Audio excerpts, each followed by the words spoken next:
This is the woolly mammoth. Woolly mammoths are extinct relatives of today's elephants. We can't hear you! They lived in the last ice age.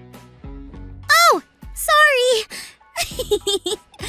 Hi, friends. Sorry about that.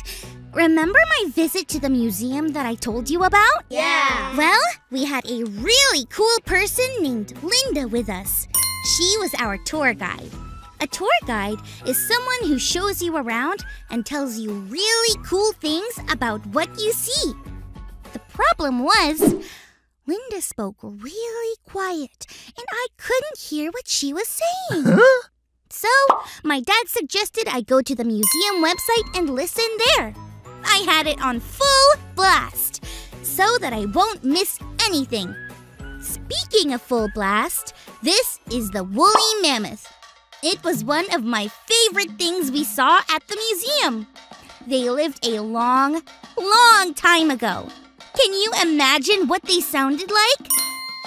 Let's try and make woolly mammoth sounds.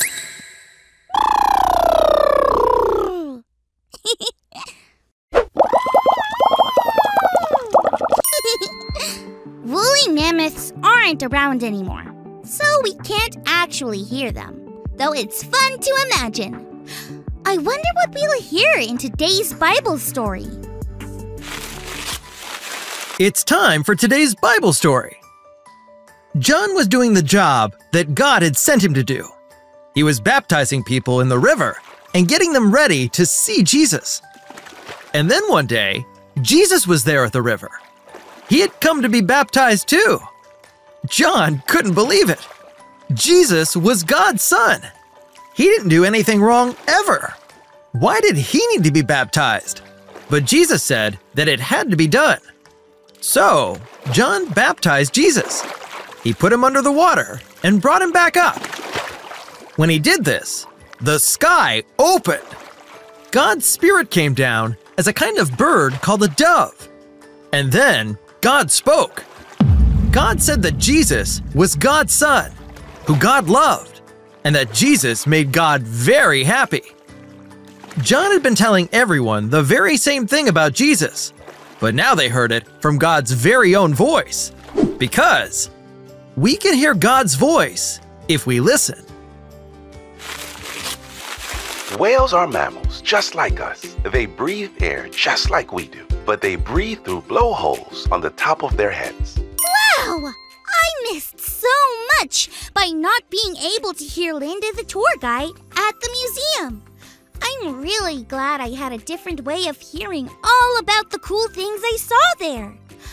That made me think about the different ways that God speaks to us. In the Bible story today, people got to hear God's own voice.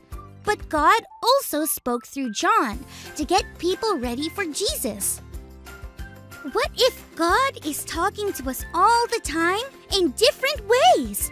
Maybe we can hear God in nature, through things like trees, sunsets, and even the sound of rain. Maybe we can hear God in the voices of our parents or friends. We just have to listen.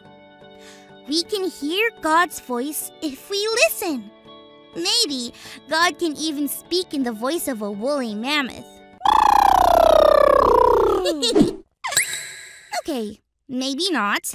Either way, it's still fun to practice our woolly mammoth voice.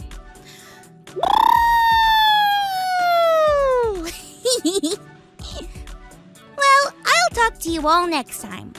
What will you do to listen for God's voice this week? Remember, we can hear God's voice if we listen.